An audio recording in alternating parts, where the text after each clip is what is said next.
Hey y'all, my name is Christopher Ray, and today I'm going to discuss the group I'm developing for adults experiencing substance use disorders.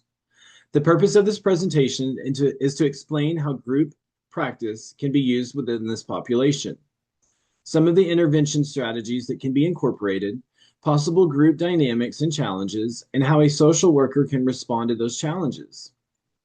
This group is designed as a 6-week closed group for adults who are working toward recovery or considering changes related to their substance use. The primary focus will be developing heavy coping skills, identifying triggers, preventing relapse, and strengthening recovery supports. I think the group work can be especially valuable with this population because members have an opportunity to realize that they are not alone in their experiences. They can learn from one another while also receiving professional guidance from the facilitator. Group practice is a social work intervention in which individuals with similar concerns, needs, or goals come together with a trained facilitator. The group provides an opportunity for members to receive support, develop skills, share experiences, and learn from one another. For this particular group, I would focus heavily on creating a safe and respectful environment. Confidentiality, appropriate boundaries, respect, and participation expectations would be established during the first session. Sastro and Holsenayer emphasize that effective group work requires the facilitator to understand both individual members and the group as a whole. This is important because the facilitator isn't simply providing an intervention to several people at the same time. The facilitator also has to pay attention to how members interact with one another and how those interactions affect the group. There are several intervention strategies that I would use with this population. The first is cognitive behavioral therapy, or CBT. CBT can help members recognize the connection between their thoughts, emotions, and behaviors. For example, a member might identify a negative thought that occurs when they experience a craving and then work on developing a healthier response. The second is motivational interviewing. This would be particularly useful because members may be at different stages of readiness for change. Instead of telling someone what they should do, the facilitator can use open-ended questions, reflective listening, affirmations, and other techniques to help members identify their own reasons for change. I would also use a person-centered approach. This means creating an environment where members feel accepted, respected, and heard. The facilitator should recognize that every person's recovery experience is different. Finally, I would use a strengths-based approach and relapse prevention strategies. Rather than focusing only on what members are doing wrong, the facilitator can help them recognize their resilience, previous successes, existing supports, and abilities. Several different group dynamics could develop during these 6 weeks. One positive dynamic could be group cohesion. As members begin to trust one another, they may feel more comfortable sharing their experiences and supporting each other. However, there could be some other challenges. One member might dominate conversations while another member rarely speaks. Some members may be resistant to participating because they don't feel comfortable sharing personal information. Conflict could also develop. Members may have different opinions about recovery, treatment, abstinence, or harm reduction. The facilitator needs to recognize that these dynamics are normal parts of group development. The group isn't necessarily to eliminate conflict or differences. Instead, the facilitator needs to manage them in a way that keeps the group safe and productive. 3 potential issues. The first issue identified as microaggressions and stigma. Members may make judgmental comments about another person's substance use, recovery history, socioeconomic status, or recovery pathway. For example, someone might say that another member isn't really in recovery because they are using a harm reduction approach.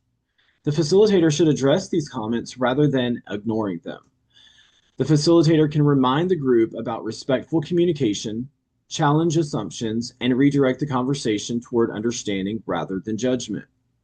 The second issue is conflict and power imbalances. A member could dominate conversations or attempt to control the direction of the group. The facilitator can address this by respectfully redirecting the conversation and create opportunities for other members to participate.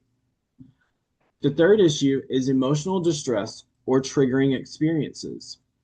Talking about substance use, trauma, cravings, or relapse can bring up some strong emotions.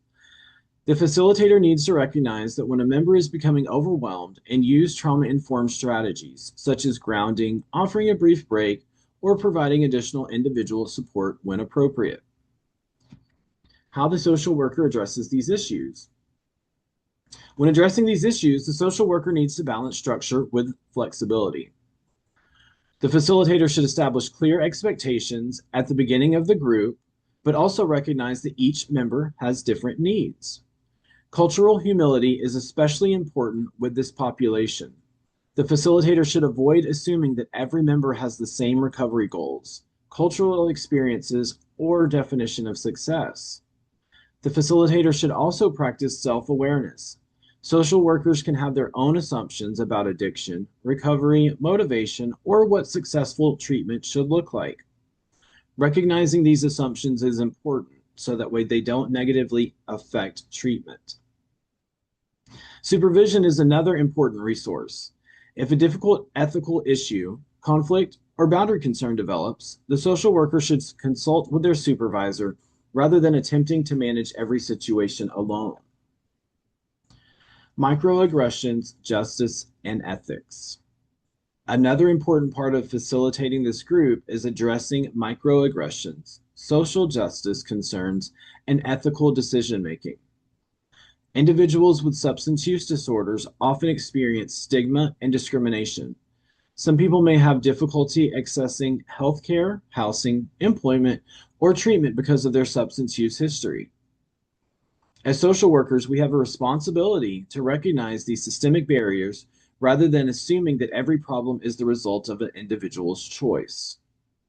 Ethically, the social worker needs to respect the dignity and worth of each person, protect confidentiality, maintain appropriate boundaries, and avoid imposing personal values on group members. The facilitator also needs to recognize power differences. The social worker has the authority within the group, so members should have the opportunities to participate in decisions about their treatment while still maintaining appropriate structure and safety. How this group supports social workers. This group can also support the social workers within the agency. Having a structured group provides staff with another intervention they can use with clients experiencing substance use disorders. It can help reduce the pressure on individual staff members by providing a setting where clients can receive education, peer support, and skill development together. The group can also help staff identify patterns and needs that may be difficult to see during individual interactions. Members can learn from one another, and social workers can observe how clients respond to different interventions. Most importantly, the group gives social workers an opportunity to work collaboratively with clients rather than simply providing services to them. It creates space for clients to use their lived experiences and strengths as part of the recovery process. To conclude, effective group practice requires much more than simply bringing several clients into the same room. The social worker needs to understand group dynamics, select appropriate interventions, establish a safe environment, recognize cultural differences, address microaggressions, manage conflict, and maintain ethical boundaries. For adults experiencing substance use disorders, approaches such as CBT, motivational interviewing, person-centered therapy, strengths-based practice, and relapse prevention can provide useful tools while still allowing members to maintain autonomy in their recovery. Ultimately, my goal as the facilitator would be to create a safe group where members feel respected, supported, and empowered while developing practical skills they can use outside of this group. Thank you for your time.